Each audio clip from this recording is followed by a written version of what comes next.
নমস্কার বন্ধুরা, আজ করলাম রুই মাছের মশলা ফ্রাই। সত্যি কথা বলতে আমরা যে সাধারণভাবে রান্না করি সেগুলো খেতে কিন্তু খুবই ভালো লাগে, কিন্তু তার বাইরেও মাঝে মাঝে ইচ্ছে করে একটু অন্যরকম। মাঝে মাঝে ভিডিও কিংবা ছবিতে এই রকম মশলা ফ্রাইয়ের ছবি দেখে আমার খুবই খেতে ইচ্ছে করতো, কিন্তু সেই রকমভাবে আমার ঘরে এই রকম মাছ আসেও না আর করাও হয় না। তো আজকে এই মাছগুলো বাড়িতে নিয়ে এসেছিলাম।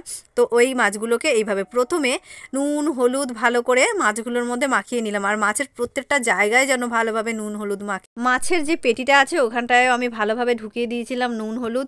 তারপর এই চেরা চেরা জায়গাগুলোর মধ্যে ঢুকিয়ে দিয়েছিলাম। তারপর একটু টক দই নিয়ে নিলাম হাতে, আর খুব ভালোভাবে এইভাবে মাখিয়ে নেব।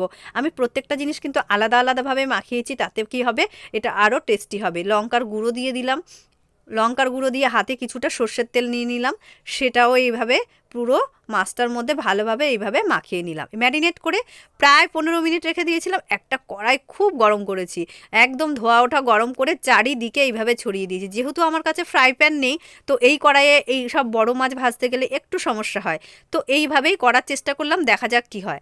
তারপর একদম দেখো আমি কতটা ধোয়া ওঠা গরম করেছিলাম। গ্যাসটাকে এবার কিন্তু আমি অনেকটা কমিয়ে দিয়েছি, মিডিয়াম আঁচে দিয়ে দিয়েছি।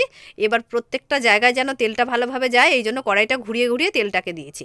উল্টে দিলাম, দেখে এখানে পোড়া মনে হলো, কিন্তু এটা পুড়ে যায়নি।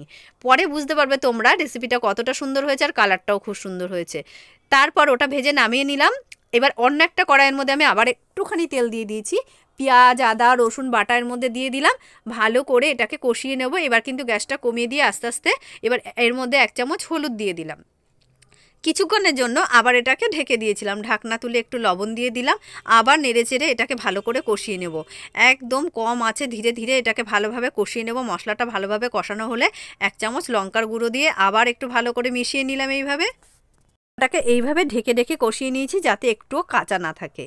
তো রেডি হয়ে গেল আমার মশলা কষানো। এবারে যে থালাটার মধ্যে আমি মাছটাকে ম্যারিনেট করেছিলাম, সেখানে যে দই আর মশলাগুলো ছিল সেটাকে এর মধ্যে দিয়ে দিলাম, আর একটু ভালোভাবে এখানে কষিয়ে নিলাম। দইটা কষানো হয়ে গেলে আমি যে মাছটা ভেজে তুলে রেখেছিলাম সেই মাছটাকে দিয়ে এইভাবে ভালো করে লাগিয়ে নিলাম, খুব সুন্দর করে প্রত্যেকটা জায়গায় যাতে মশলাগুলো লেগে যায়।